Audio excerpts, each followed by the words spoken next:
Nah, kita bicara soal lain, kasus prostitusi online kembali terungkap. Unit Perlindungan Perempuan dan Anak Satreskrim Polrestabes Surabaya, Jawa Timur menangkap seorang remaja yang menjadi mucikari via media sosial. Satu hal yang sangat miris ya, karena dilakukan oleh remaja dan juga oleh anak-anak. Nah, tersangka ini diduga menyalurkan teman yang baru dikenalnya melalui Facebook ke lelaki hidung belang. EM ditangkap petugas Unit Perlindungan Perempuan dan Anak Satreskrim Polrestabes Surabaya, Jawa Timur ketika sedang menjalankan aksinya di sebuah hotel di daerah Pasar Kembang, Surabaya. Menurut polisi, tersangka diduga menjadi mucikari prostitusi online.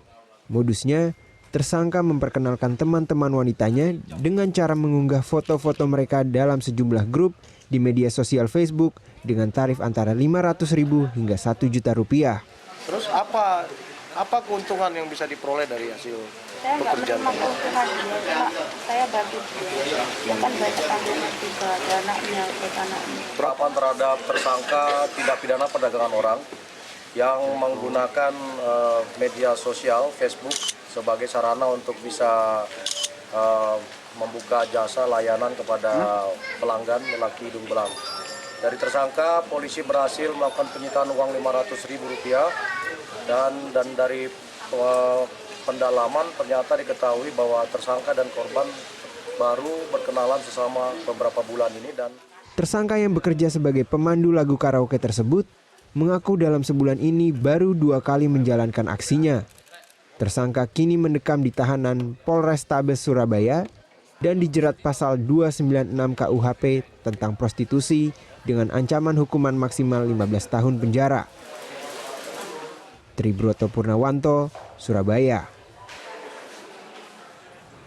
Nah, ini masih terkait dengan aksi ataupun tindakan-tindakan prostitusi online ya, karena zaman semakin canggih, bahkan kriminalitas pun kini mengikuti perkembangan mutakhirnya. Maraknya kasus prostitusi online ini belakangan menunjukkan bahwa penyalahgunaan media sosial ini kerap terjadi. Ya, padahal media sosial sebenarnya membawa manfaat bagi penggunanya jika dilakukan untuk tujuan yang positif.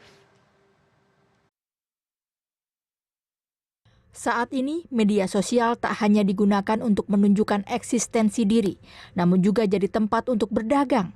Masalahnya, kini sosial media juga jadi sasaran empuk para pelaku kriminal, termasuk urusan perdagangan manusia dalam bentuk prostitusi.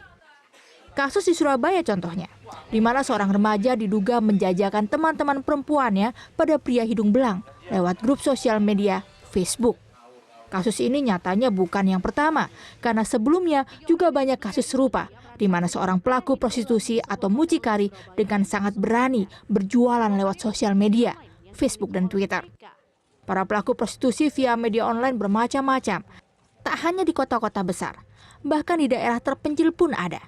Dari anak-anak, remaja, hingga artis papan atas, sejenis hingga lawan jenis.